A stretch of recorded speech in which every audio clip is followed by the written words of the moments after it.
Hello. Giggles, giggles, Yeah. giggles. Happy Friday, everyone. Thanks for joining us. Happy Friday, beautiful people. Yes. Look who we have here. Say hello. Hello, everybody. And I want you to notice that Jody doesn't have on a hat today. That means Jody is hatless, which means she can be anything she wants since she doesn't have a hat. Appreciate I it. love you. I like being glad to be here again, and it's Friday, and I'm so happy about that. Yes. Yes. Happy Friday. I can hardly stand it. Can you reposition your screen? Because we can't see your hat. We can only see, we see mainly this area.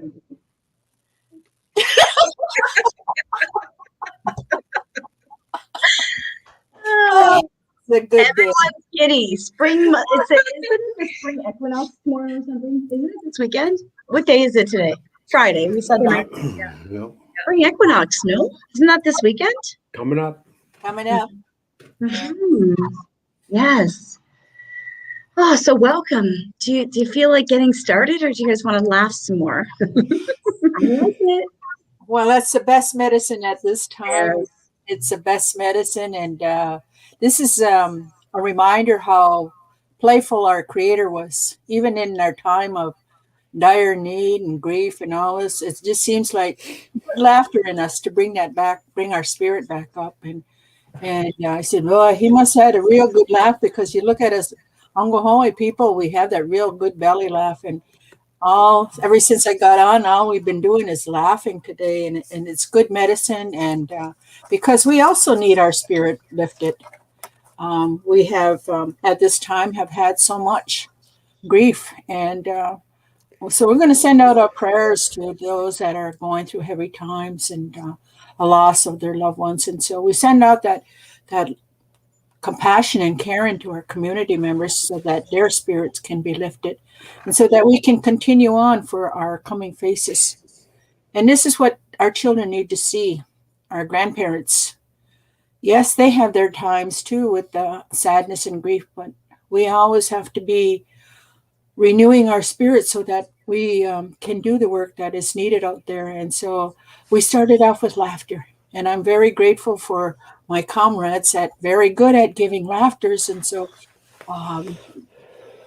especially Uncle Mike, I really appreciate you today with all your sense of humor. It has really restored my fire. And so I want to say thank you. And that's how it is. Across the fire, we always spread that joy of lifting everyone else's spirit if they're down. And this is how we greeted everyone a long time ago, was making sure their spirit was in that place of up, bringing it up. And so we start this way in a good way, because many of us have been on a journey that has gone through paths of sadness and grief. And so when we get to a place, we, as they say, we brush them off, and we take care of them. We give them the things that needs to lift their spirit. And so they did this to me, and I like to say thank you for them for supporting me at this time. And so let's begin. I want to hear another adventure with the wise ones, they say. Go ahead, Jody. I want to ask you a question, all of you out there, and I know that you're all maybe students and that. Have you ever seen an aardvark? And have you ever seen the Alaska king crab? And you look at those creatures and they're very comical, and you kind of go, the great joker up there, like Renee says, right? He plays some practical jokes. There are aardvarks and there are Alaska king crabs in the world, and you go, how do they make it? Wow, if they can make it, anybody can make it. And so here's one of the things about I want you to remember as we're talking about this in English, and we're also grow up in a community that has native languages and so on. Remember this, it's sometimes it's hard to catch the words because we deal with the English language that is kind of crazy, Think about this. I walk through a park. I park in a driveway. I drive on a parkway.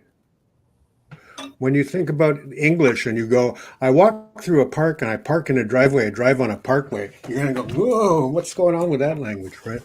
So be patient with us as we stumble around for words to talk about what we're going to talk about today. And, here's one of the things that I think is important in our last 4 weeks. This is the fourth week, I think, or is it? This is the fourth week. And we've gone through a discussion of origins, the creation, where that came from, and how peace came to the people in the time that they call the Great Law, and the good message that kept us together after our turmoil that happened in the American Revolution, to arrive at a place now where we recover ourselves. And this was actually, it's described by Western European experts on our culture as prophecy. We're looking into crystal balls, but actually this is memory. And we're told to remember that there comes times when things go down low. Mm-hmm. Things go down low and it looks like we're just in despair and ruin. And as Dodo Renee said, there's lots of that happens all the time. But as our compassion towards each other helps each other elevate our spirits back up again, and we mingle our tears together, and we wipe each other's tears, and everybody gets to eat, everybody gets to be happy, everybody gets to be healed. The three foundational principles of, I think, most Indigenous cultures, but I can only speak about Mohawk and the way that I was taught and raised, which was everybody gets to eat. Nobody eats until we all eat. Everybody gets to be healed. Nobody's healed until we're all healed. And everybody gets to be happy. And nobody is happy until we're all happy. And how we do that, those are all of the things we've been talking about. As Dodo Renee says, reminding each other about how wonderful and huge the creation is. You look out at the land and you look at how beautiful the earth is, right? Just the sunset alone. And clouds, imagine that. And trees, and when they start to bud now, it all starts again, right? So with the spring coming and the thunderers coming to bring the rain, to wash the seeds all over the world so that the things start to grow again, we're remembered that the old word for for creation or everything was called afunt. And it became known now as Songwa Disa, Songwa Niha, Songwa Narunkwa, the one in Nagoha. Those are all words that were used after we came in contact with the European. But the old word was Afunt. And Afunt, the root word in there is Ofuntunk, or the old word for what happens at this time of year after everything melts and the ground is all muddy, and then all of a sudden it starts to grow. It's all there. It's provided, right? So the word Ofwendunk describes this time. And that was used by our old ones, Yete Satsaragaa, the ancestors, to refer to everything. And the only way that I can translate that word into English is. It's the isness of it all. It just is. And if you try to fix it, you'll ruin it. So leave it alone. Enjoy it. Watch it. So the old ones used to actually say, the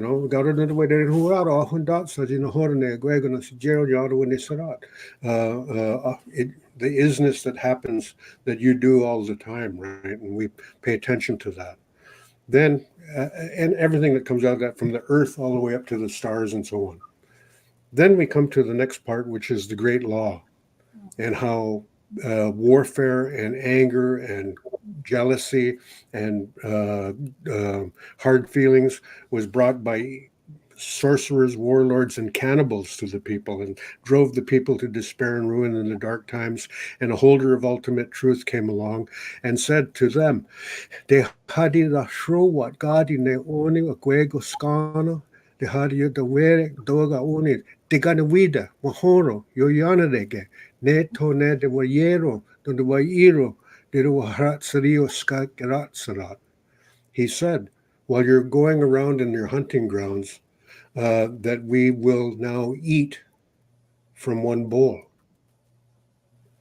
And this one dish, it actually means a bowl, is where we will eat from together. But we'll put our sharp knives by the fire and we'll put all our utensils away just in case we accidentally hurt each other. Just to accidentally wound each other, we'll make sure there's no hard feelings as we all eat from this dish. Now, what is the dish? That's a metaphor for this whole land, this whole creation. Everything is there for us to live and to be happy with. And all we're asked is to pay homage to it and to greet it, right? And to look after it. That's all.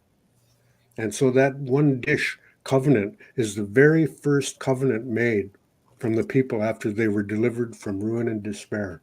And the leaders were convinced to change their ways. The women, the men, all of those leaders in those days were convinced to change their ways and to look after each other, one eating, healing, and happiness. And then over the years, that became corrupted again in the 1700s when a group of people thought that they were better than everybody else. They thought they were nobility. They thought that they had a right and a privilege to be treated differently. And this started to see the changes that were coming to the United People in the 1700s that led to a great war, the American Revolution, where our population was reduced from 1,250,000 to 40,000 people. Say if you have a family of 125 people today, and all of a sudden you're all gone and there are only 4 left. That's what happened. A trauma was brought to our people from the American Revolution. And we still argue about who the cause of that is. Who's to blame? We point fingers. Oh, here's to blame. Oh, Handsome Lake is to blame. Joseph Blount is to blame. The clan mothers are to blame. The warriors are to blame. The Oneidas are to blame. The Mohawks. I mean, we stand there pointing fingers. And that's what come out of the turmoil, of the trauma of the American Revolution.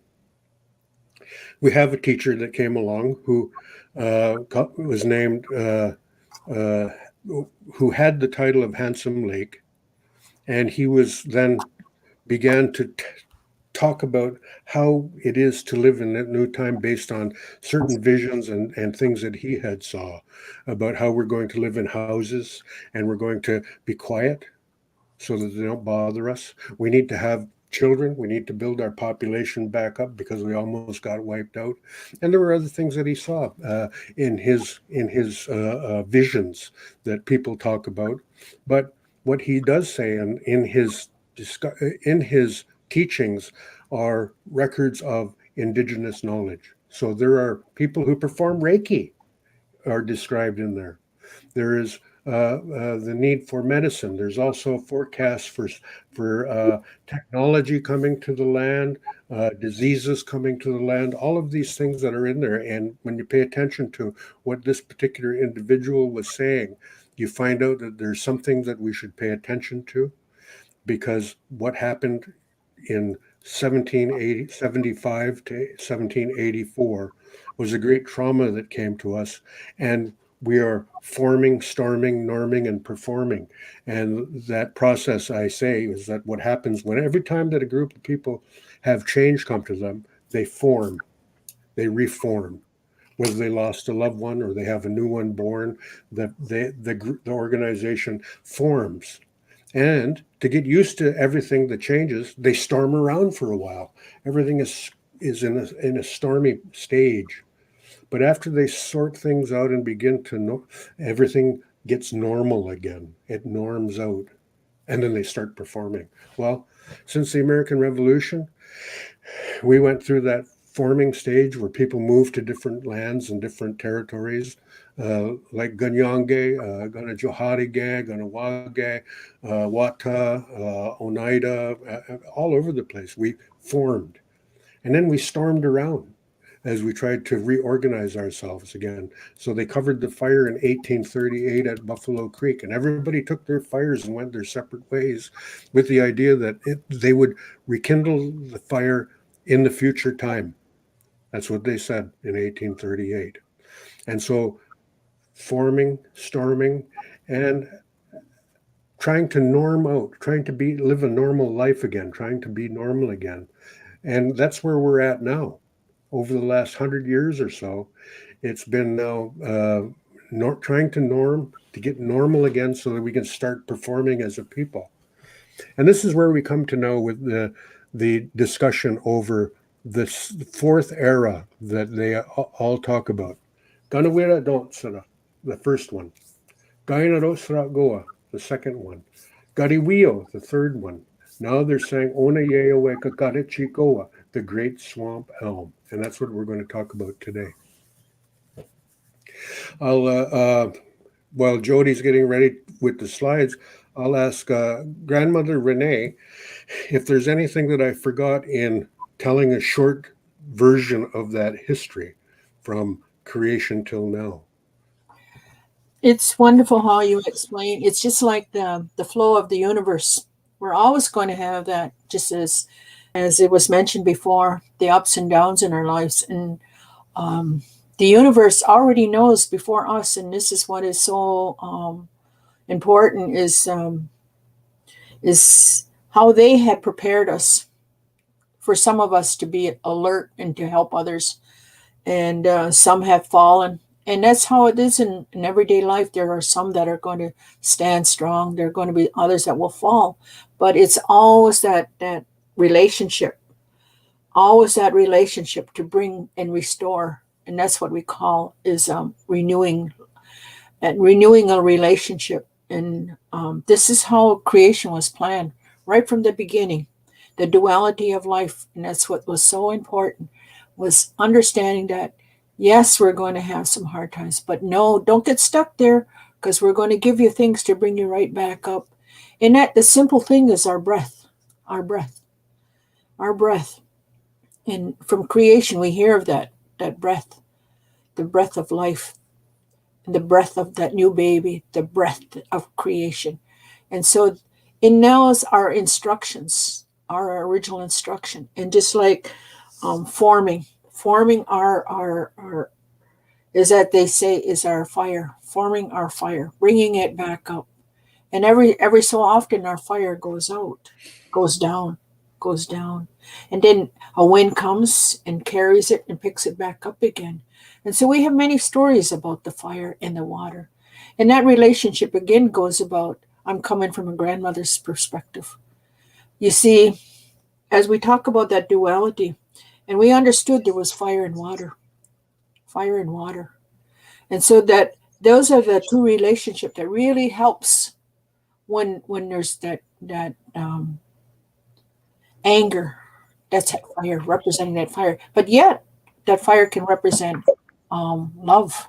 And so when love goes out, that means there's sadness. But yet that love comes back. But even when anger, if we use that too much fire, what it needs is that fire, that water to come again. And so those two relationship is so perfect, because that, when I see that every day, I am reminded of all our trials, how we come through so much, that here it is, the daytime sun, that brother that stayed behind to support his sister. And when it came her time, she moved back up into the sky world. And together they work on taking care of the ups and downs. And so it's always in that motion. He will take care and look after them during the day, and she will take care of them at the nighttime. And there's going to be times when we forget. There's going to be times, but there's always going to be someone standing, just like we say, creation. Creation will help us to remember all these things again. And this is why we use lots of metaphors. The daytime sun will look after us and will give us hope. When our eyes have been, as they say, that veil has been upon us. And that means when we have lost that little understanding of life. And so, as he said, storming. I like that word storming, because it associates, when you hear storm, you hear of water, of renewing of life, the cleansing of the land, the air, and the water. And so what did the Creator do? He created water within us. Inside of us is that water and that fire. The fire is in our right here, and our water is in here. And so they work together to bring that balance that is needed. And so all through our life, we are reminded that we can get through anything. And how he said, normal, you know, that means breathing again. Normal. You know, when everything comes to is that like you take that deep breath and you bring yourself back to normal. So simple, just taking that deep breath, the breath of life, bringing back. And when we say breath, that also brings forth the words of compassion and caring. And so we are going to be told these stories to help us, to remind us on how to lift our spirit. And so we have now performing. You know, performing is what we're doing right now. Is we're here to share and to guide you in that way of reminding you of your purpose is never to give up. And that is so powerful that, you know, creation, that's the best example of showing us revitalization, performing, and renewing. And so when we see those things, we understand why they were. It tells us in the creation story, and all through our stories, it tells sometime or another, one creation, part of creation helped us, lift us. And even that deer at the time when the peacemaker was looking for an alternative way of dealing with violence, the loss, he brought forth this animal. And this animal knew at that time that he was going to restore. And that's a real powerful statement there. Because that animal goes out and looks for the medicines, goes out and looks for the medicine so that it will help us and restore our spirit. It will bring back the memories of why we are here and how to overcome. And so this is why it's very instrumental that we have deer meat, wild meat every year, because it was eating that food will remind us on how to survive, because that's how it was done a long time ago. I'm going to ask Jody to put up the first slide as we go on our pictorial tour through this, what we're talking about today with Kakaratsikowa, which is the era of the great swamp elm. So as we said, there were four worlds, and this is how the old ones talked about it. They said we have four. There seems to be something to the idea of four that goes along with it. So we have the creation, we have the great law, we have the time after the American Revolution, it's an era. And now we're moving into one. Next slide, please. The time of Kakaratsikowa.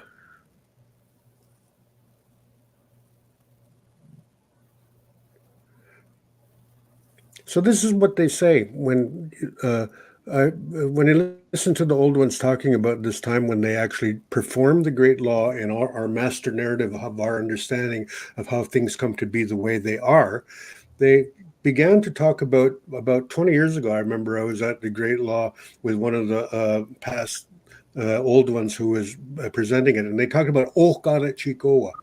And Kakaratsikowa is a fascinating linguistic way of talking about the great swamp elm, because Kakaratsikowa is words, generally speaking now, and there's probably a lot of linguists who are people who are experts in language that can correct this or alter it in some way. But when we say oniste, we know we're talking about corn. We don't know what kind.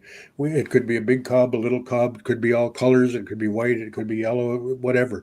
But we just know that it's corn. But when we make it into something like corn soup, ganistokwa, it becomes a ga word. So ga is, and the difference between oneste and ganistokwa or ganistanohades. It's just one of those things that we noticed about the language. So they were using the word Kakaratsikowa, but over the time from in the last 20 years, it now is referred to as Kakaratsikowa, which means it's happening. It's happening now. Okalechikoa is a concept. Kakaratsikowa means it's happening. And what is the markers for that they talked about? The leaders will throw ashes on each other. There'll be unknown diseases that take the young and the old in their sleep. There will be odd patterns in nature, and strange behavior by animals is one of the things they talk about that's coming in this fourth world, Kakaratsikowa.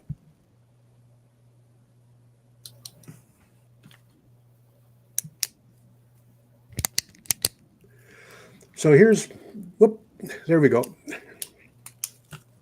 Emidiqua. That's from down in, you see down in Honduras and Maya country down there. The folks that live down there speak, I think the language is Chichen or Quechua. And what they call this land is the land of the winds, Emidiqua.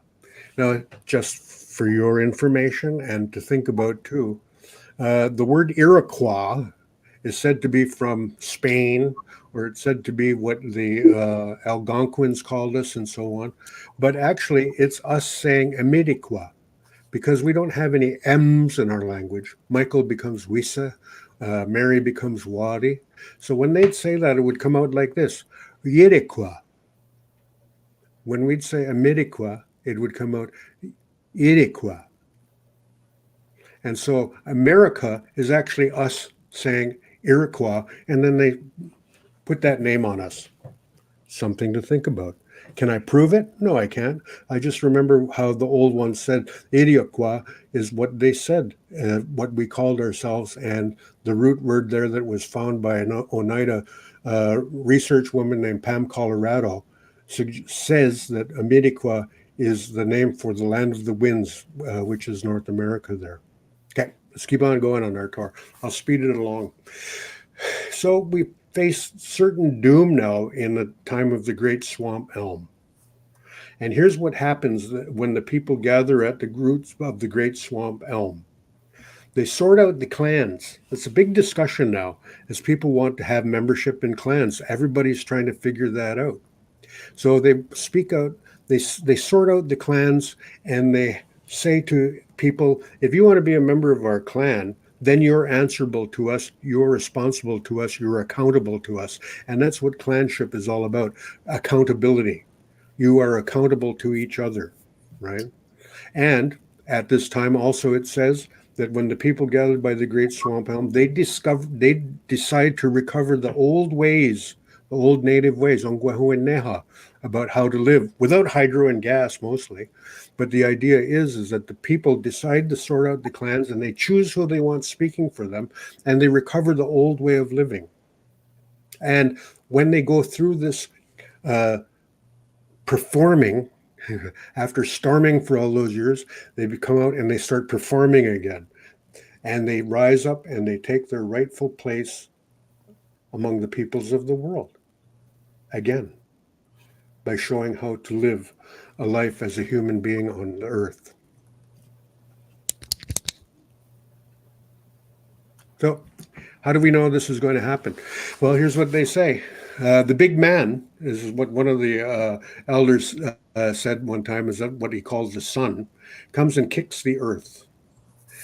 And there are different versions of that I'd heard around with the old elders, where they talked about what happens when the sun comes and kicks the earth. And there are geological and climate events that threaten humanity. In other words, there are things going to happen with climate change. Heat when it shouldn't be hot, cold when it shouldn't be cold. And that there is now among indigenous elders saying the sun never rose up that way. And they're saying that right now. I've never seen the sun come up over there. And some of the folks around here said it's very strange, but the sun is setting a different place. When I look out my window, it used to be over here, but now it's over here. So they're noticing those shifts. And the long winter, there's going to be a long winter. When that's going to happen, it still has to be seen. But there's going to be a shift that happens when the sun kicks the earth and there's geological changes. That means that there's going to be climate change. And like that happened before, 40,000 years ago, the real human beings emerged into the fourth world and migrated to the four directions, is how it said. They emerged into the fourth world. So the question is, what were the other three? So, and then elders also say that when this happens, those of us here wake up and we're right under the sun. In other words, there's a new equator. Right? So the people listen to these changes, and as we rise up and take our rightful place in the world again, people who listen to us pay attention to these signs. And when all of this happens, all this change happens, all those are the people that survive into 1,000 years of peace, is the way they say it. In other words, a very long time. And we won't need a great law anymore because there'll be nothing to fight over. We all need each other to help each other eat, be healed, and be happy. And this is how it's said.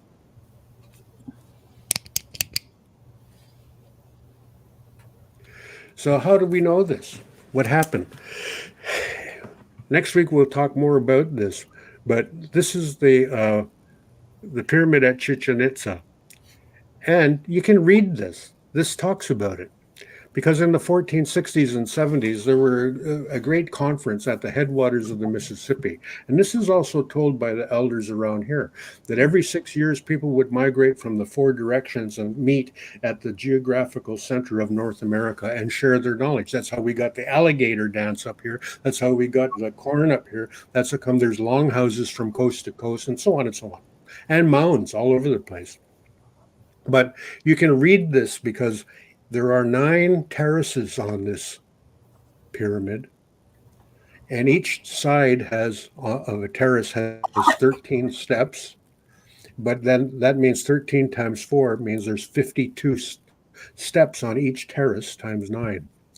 And as it's told, the Mayas, our cousins from the south, came to the meeting and said, "We have constructed a calendar where our seers and our sensitive ones have said, our lost white brother is coming, and we're going to live through 9 hells." And so they depicted that in the pyramid. And in the Maya world, a century is 52 years, not 100 years, 52 years. So 52 times 9 is the length that they said we will live through 9 hells. And we will go into a dark time. But go underground with your knowledge, because those people coming here, we won't know how their minds are at. And so be careful with your knowledge and be quiet about it. Go ahead, Jody. So here, let's unpack this pyramid. You have 13 steps on 4 sides that equals 52, a Mayan century. You have 52 steps times 9 terraces, that's 468. So you add when the arrival of Europeans in 1492 to 468, you end up with 1960. And as you unpack that knowledge, you find the ancestors said those generations born around 1960 are the ones that will live in the time of Kakaratsikowa. The old ones were pretty smart, I'd say. We should try to be like the old ones. Okay. So there was knowledge as well. The Mayas had great knowledge. They had binary counting that was the same counting that's used in the computer system today. We invented sign language, was our invention. George Johnson taught Alexander Graham Bell about the echo chamber that influenced the creation of the telephone. Morse code is ours. It is all about communicating with each other, but also a conception of who we are as we go through time and space, the isness of it all. As we go through time and space together, we are able to see then the record of that, and we can also figure out exactly where we are in time and space together. And it's so immense. I put this on just to show you that there's a way of calculating how big it is. And every 2 weeks, Duda Renee and I and you go through 107,000 kilometers in our hour together around on our orbit around the sun. Amazing things like that. Let's go again. So let's unpack some more. So around 2010, there began to be, according to the Western science people like NASA and so on, great deal of solar activity. The poles, the north and south poles on the sun reversed. Solar storms began to flare up over the last, around 2010 to 2015. And they had great flares came towards the Earth. And that is possibly what the elders meant by the big man going to give the Earth a kick. Okay. The effect, we see it around us. I used to go skating and play hockey on the creek in March. We had ice on the creek in March, and we had snow on the ground in April around here. So it's changed. I saw that in my time, right? So the big man giving the Earth a kick. Let's go again with another one.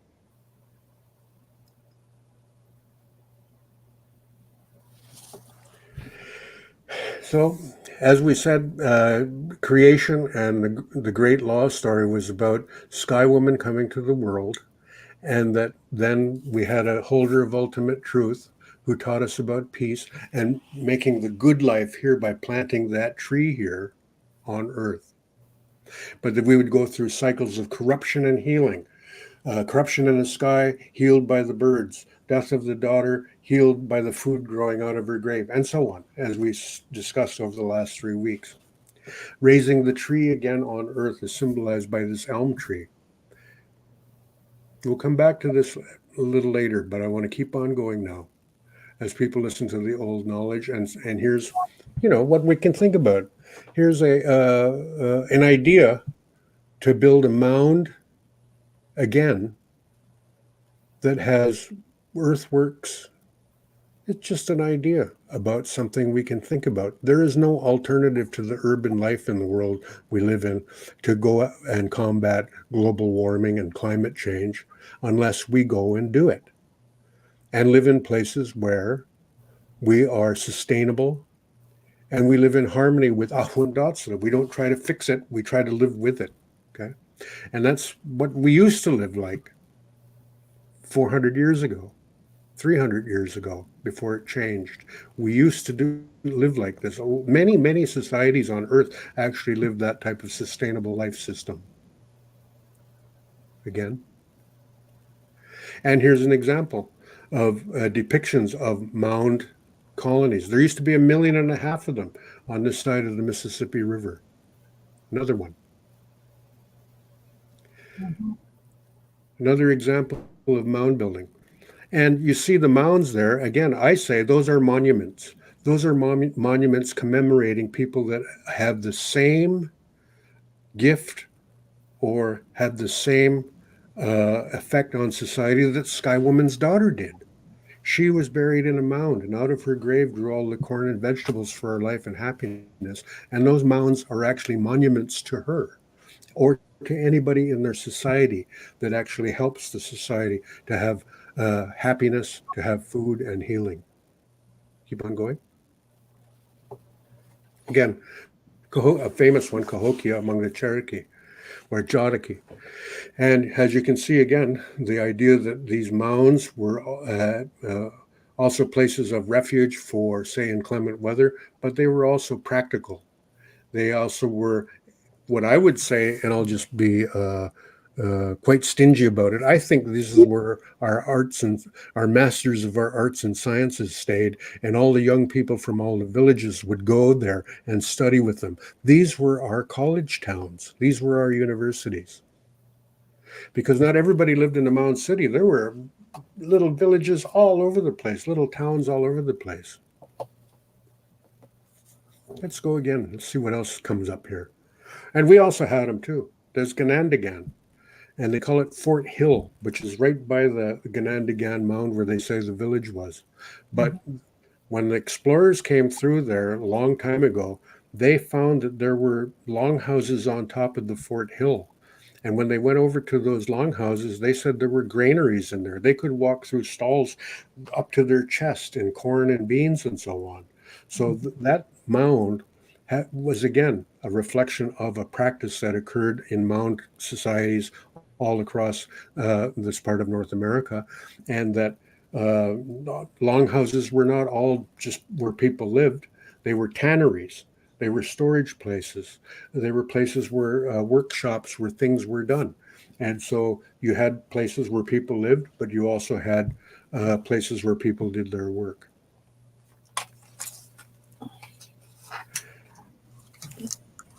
Does anybody know what a longhouse looks like? No. There are only 2 records of observations for what people wrote down what they thought longhouses looked like. Nobody knows how they were built. Nobody knows what they look like.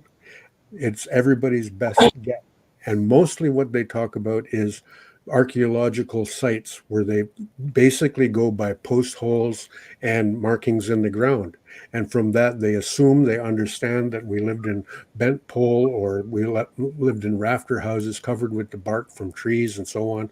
But the idea is that what we did know that survived to the present time is timber construction. And we have some of the best builders. I mean, the ironworkers is old indigenous knowledge. Their sign language about how that's all native. And the idea of being able to build and erect trusses and to erect buildings, that's old indigenous knowledge from an indigenous society that had longhouses that some of them were, as they say, the one on the other side of Toronto was a mile long. Right? So unpacking that and thinking about how they did that comes down to then, next slide, looking at depictions, and this is Jesse Cornplanter's depiction of a gable end longhouse that is basically, as you can see, covered with some type of covering, but also there's timber construction that he's depicted there. So again, and that we do archaeology, reconstructions, and just try it. See what happens with this type of bent pole construction. Show another one. And that's the idea of common sense. How do we do it? You put a jig in the ground and bend the poles around. And those are the rafters, and they're braced across the middle. And that's, wouldn't you know it, when you build a longhouse, you actually are telling the great law. There's the Mohawk rafter, there's the Oneida rafter, there's the braces for the rafter. What's the brace for the rafter? Healing, eating, and happiness, okay? And so on and so on. Stuff we already talked about. But practical indigenous knowledge about recovering our knowledge about how we are to live here and how we to be a family and clans and so on is the recovery that's taking place now. A lot of young people are starting to do this type of activity about recovering old knowledge and trying to think through the mind of the ancestors. Let's go again. So how it's said is Ona yeo e Kakaratsikowa. Now is the time for the great swamp elm. And that we managed to live here and survive. Like I said, the horrible story about the 1,250,000 people who survived into the present time based on this 40,000 ancestors. And that it's the time to rekindle that fire. Can you just go back one? Yeah. And I want to leave that in your mind here so that you can see where we're at now with forming.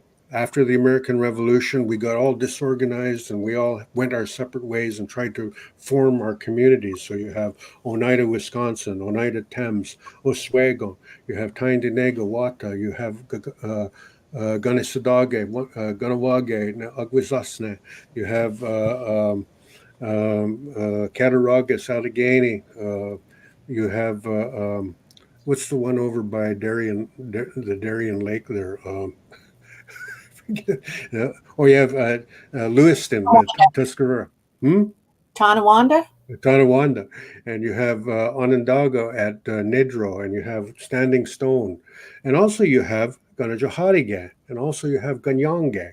So we have all of these territories all through our country, and they were then agreed that after the fire was covered at Buffalo Creek in 1838. They were going to go and reform and look after their own affairs. That's what was said by the old ones. And at some future day, they would then put the fire back together and rekindle the fire, just like Duda Renee says, time to rekindle the fire. So the Great Swamp Elm then is about rekindling the fire so that we can recover the old knowledge of our ancestors that was passed down to us, their children.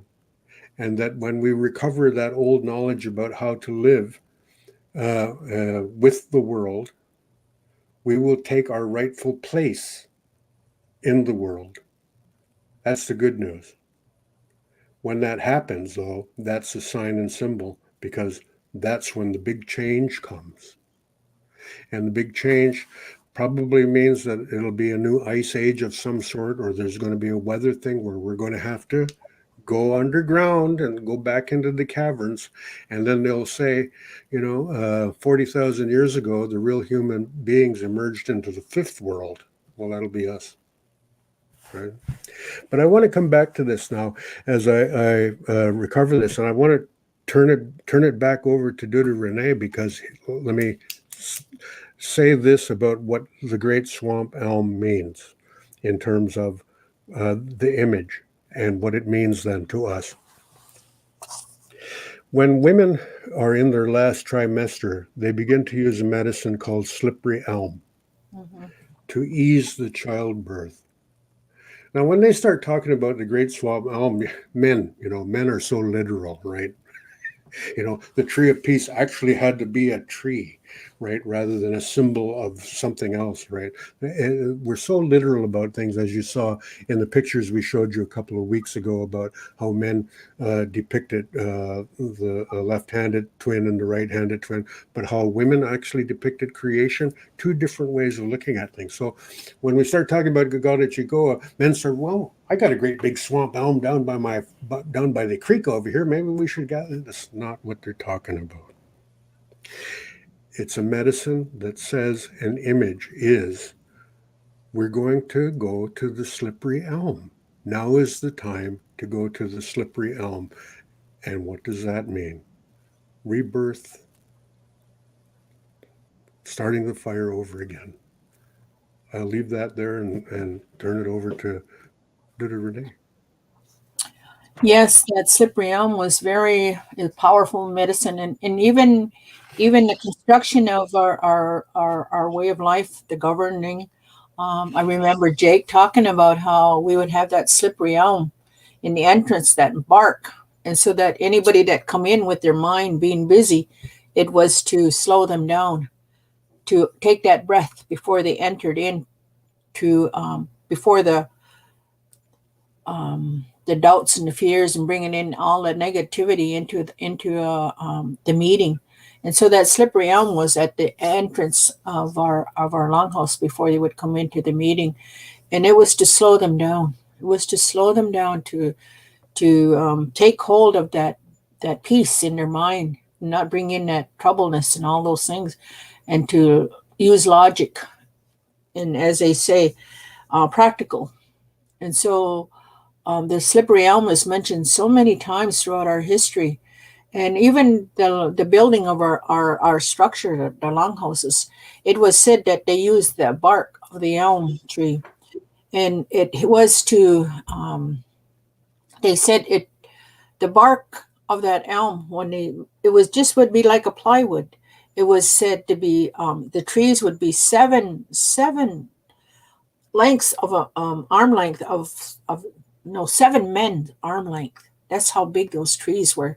So and having your home built of that elm you could smell the medicine. Even when the men were building that and working with it, it was helping them to remember their instructions, because the trees, again, we're metaphor, tree of life, all creation, they were instructed to keep the original instruction, to help the people when they would go, as they say, in a deep sleep. So working with them is even helping our minds to become rebirthing of our minds, always reminding us, as they call it today, remembering, renewing birth and here, renewing that understanding of life. And so when they work with doing all this, it was amazing because I got a chance to rebuild, being part of rebuilding an authentic village, Iroquois village, the 17th century, what they call Granada. It was bringing in a lot of wisdom and knowledge of our people and how they created, how they, as they said, form these buildings without electricity. And this was one of the things that I always mentioned. Look at this, the creativeness when those men were working with nature. It was like nature was telling them, because they were handling them. And during the night, they would see all these things. It was like putting visions in their dreams to help them to create these things. And that's how it was. Us working with the earth helped us to create, that it wouldn't cause any harm to our mother, the earth. And they say that our longhouses was built just for a certain period of time, when the men would notice that all around them that these things were depleting, they would burn the longhouses, and therefore giving it life to all the others that had sustained us while we were there. And so they would move again, and they would take, always thinking of, as we started off, the dish with one spoon, how we were to only use in that time, and then always think of others, sharing and conserving. Even those mound builders, even those temples, how they built them. This is amazing how nature showed us how to work with them. It was nature showing us how to work with them, how it was to be, as they say, environmental friendly. It was that relationship between the two worlds, and that's what is missing today, because we have forgotten how to work with nature. And nature is now. This is what the old people would say. She's gonna let them think they know their stuff. That's what how Grandma would say. But she's gonna one day put her hands on her hip and just like Uncle Mike said, kick. Well, Mother Earth is gonna put her hands on her hips, and she says enough, and she's gonna show us that. And this is what's happening now. And I look at all these amazing architects. Have they worked with nature? And one of the things right now, you've heard a lot of big winds coming.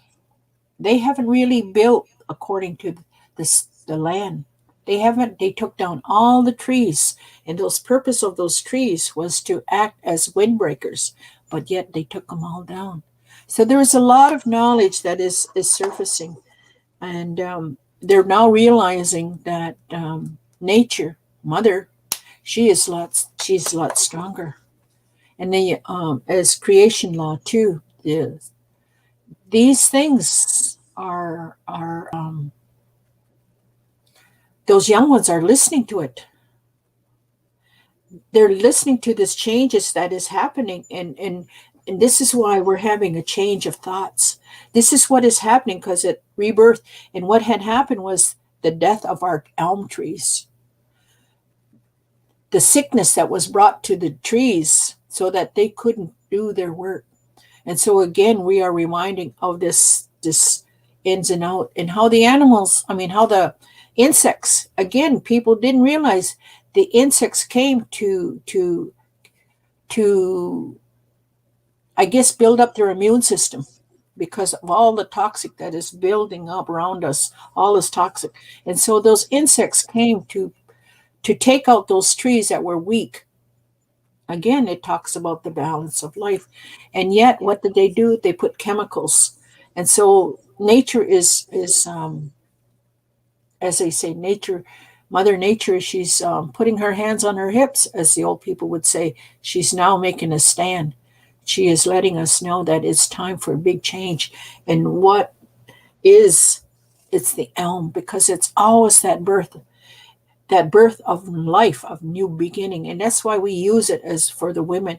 And in even later on in our life, we have to get rid of the toxic in our bodies, and we have to use that, preparing us for that next stage in life. And so it's almost like preparing us for all these changes in our life, changing. And just like the men, they have their medicine too, and that is the red willow. So everything of nature shows us how to be flexible, how to get ready for the next change. And so I'm going to turn it back.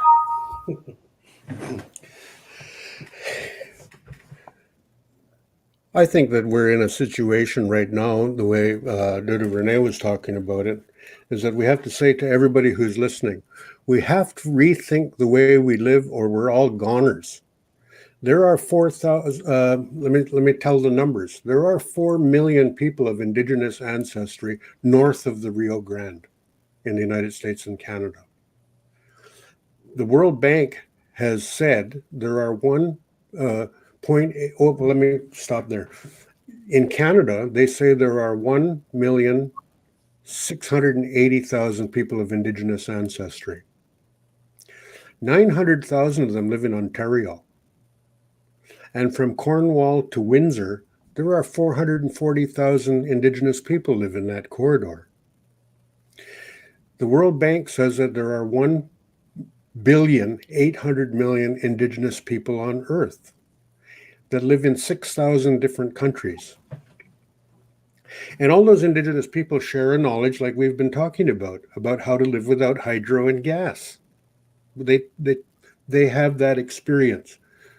Some of us grew up in a house that had coal oil lamps and carrying pails of water out of the well. But now we're civilized. We can just go turn the tap on and so on. So there are also 7,800,000,000 human beings on Earth. And as that slide showed, we're all moving at 107,000 kilometers an hour on our orbit around the sun together. What we are talking about is how everybody should become, in their mind, have the idea that we're all indigenous to one Earth. We're all indigenous to one Earth. Everybody, all 7,800,000,000 people are indigenous to one Earth. And if we don't start looking after the Earth, we're going to lose it all. So we come back to what we've been talking about today, which is recovering ways of living, recovering a lifestyle Yes. that is based on making peace with Mother Earth, right? So she doesn't spank us, right? And that we also learn and try to recover how our grandmothers and grandfathers and great-grandmothers and great-grandfathers lived not too long ago, regardless of their race, right? And what does that mean, about survival? We have to think of a new way of living on Earth, or we're going to lose it all. I'll come back to what we started talking about. We'll call him the Great Joker right now because we're having fun. Did you ever see the Alaska king crab and the aardvark? Yeah. They, you look at them and it makes you laugh, right? And here's the other thing. Another one I saw the other day, the albatross. The albatross is like, how in the world did the albatrosses actually survive on Earth? Because as they come in for a landing, and you got to go, that's a practical joke on bird life, making the albatross. But the albatross survives, 65 million years ago, there were dinosaurs. And there were also fruit flies. There are no dinosaurs today, but there are fruit flies. Small is beautiful. And we have to start thinking like that in order to survive as a humanity. I'm going to turn it over to our hosts, Sherry and Jody, to see if there are any questions that you might have. But I appreciate your kind attention to what I had to say. And hopefully that it wasn't like drinking out of a fire hose, but that it is thought-provoking to you. And, um, this is very condensed. There's so many stories in how we were forming and always coming back again. Yes, we left on a sad note, but making change. We're always making change. That's the most important thing, is always remember we're making change. There's a new awareness now. People are coming to that understanding. There's something out there that we need to do, need to change. And so this is why people are returning back to listening to indigenous knowledge. Science has been proven that indigenous knowledge is very validated. And so returning back to the land again, just like I mentioned before, how the land will teach us how to live accordingly again, to live in balance again. And so it's for all of those, we didn't mean to leave you in that place of, oh my God. What we're leaving you is an understanding that you need to get back to nature. Just listen, because you will get the understanding and the teachings from the land again, just like it has been done. We just need to listen and stop moving too fast. We need to listen to them. They're still telling us how to live accordingly to be in balance again. So that's what I had to say. I didn't want to leave you hung up there and scared or anything, but Ooh, the end of days.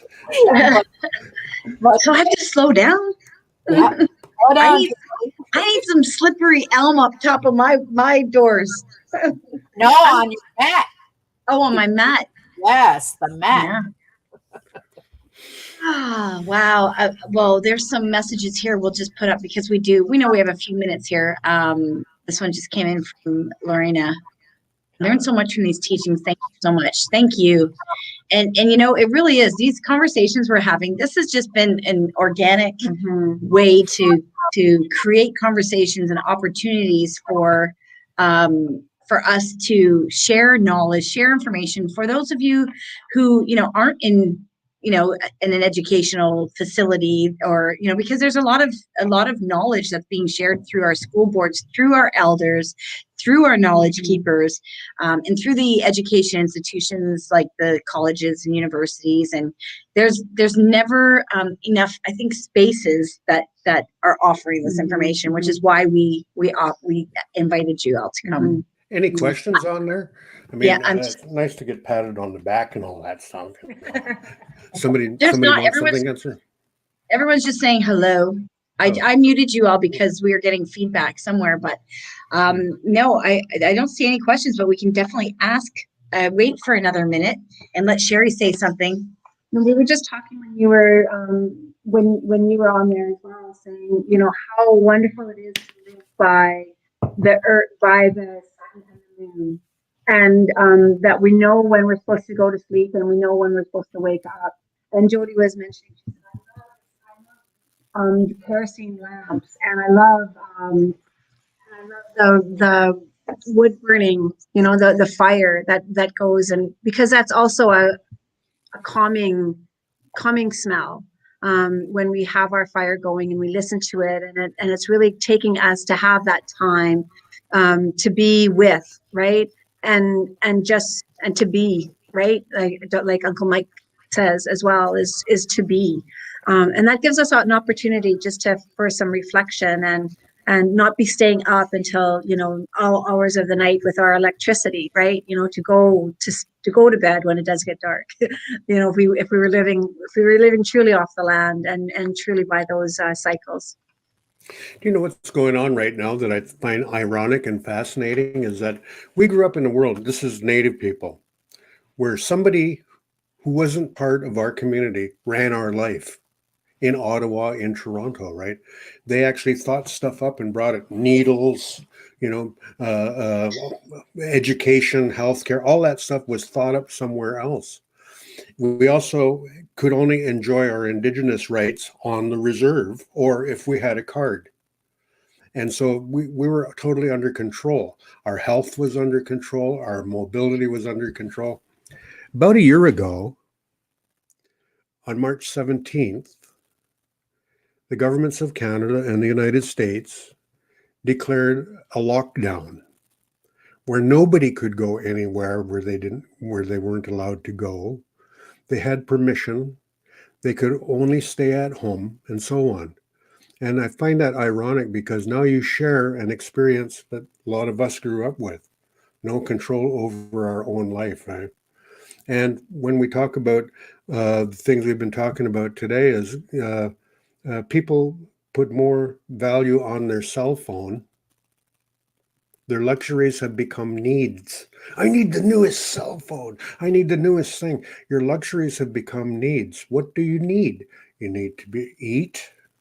You need to have medicine to be healed, and you get to have a safe place to live. That's what we're talking about, you know. And the other thing too is to put it all in that irony, you know. The world was made for albatross to survive. How are we going to help do that? Ooh, that was good. That was so good. Oh, you guys are fabulous. This is really wonderful. What a way to end our week.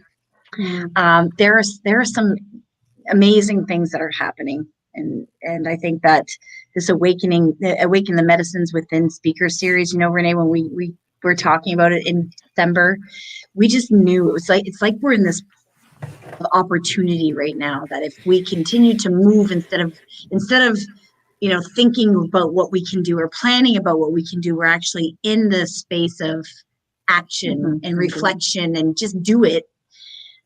That's what we're doing right now. Everything that you spoke about, the land, and we're doing that. We're creating it right now, this opportunity to give, you know, the opportunity to people to return to what allows them to be. Is Here's to carry further what Duda Renee was saying is like this. So we're all on a school bus, all of us. And the school bus is on railroad tracks and it gets a flat. And the kids are going, there's a train coming. But meanwhile, we're all arguing about who told the bus driver to go this route. How come the bus driver ran over a nail and got a flat? How are, you know, there's not so much room on the bus anymore. Meanwhile, the kids are going, look, there's a train coming, you know. So why don't we get out, fix the tire, push the bus off the tracks, and then argue about how we got here, right? I mean, common practical sense. And why I'm saying this is what we're saying in a humorous way, though, is what's going on, right? And our prophecies are not prophecies, they're memory. This happens to humanity, and it's coming. And how are you preparing for it? How are you making preparations for the time when there is no electricity? Because that's the thing, is don't be reactive here. Be proactive. Plan for it. Does that mean digging holes in the ground like the survivalists and, you know, storing up all the bullets and guns that you can get and all of that kind of stuff? Well, what do you do when the bullets run out? Right? Yeah. Well, you have to go like this. You have to go like this. Take your finger, poke it in the ground, drop in 3 kernels of seed corn, cover it over, water it, and in 3 months you're eating. Simple as that, eh? Well, we'll be eating here. We're getting closer. Wonderful for everyone to join us. Next week, if I remember right, where we're going next week is Renee and I are going to talk about when we went to the gathering at the headwaters of the Mississippi in 2012. Wow. Ooh, Oh, come on. Days. The end of days. Yes. Come on. That's so exciting. We'll see you in 2 weeks. That's 2 Fridays from this, April 2nd. Yeah, two weeks. Yeah, and the idea is that we're going to talk about something that happened as we moved from Kakaratsikowa to Kakaratsikowa. It's happening. So that'll be in 2 weeks when we tell that story. Hopefully I can find some pictures of that, and hopefully that we'll be able to get the wampum string. Yeah. Something like that. How exciting. Thank you so much for joining us today. There's a few more thank yous here, and we acknowledge all of you that have joined us and continue to join us on this journey. Yes, thanks. Have a nice weekend, everyone.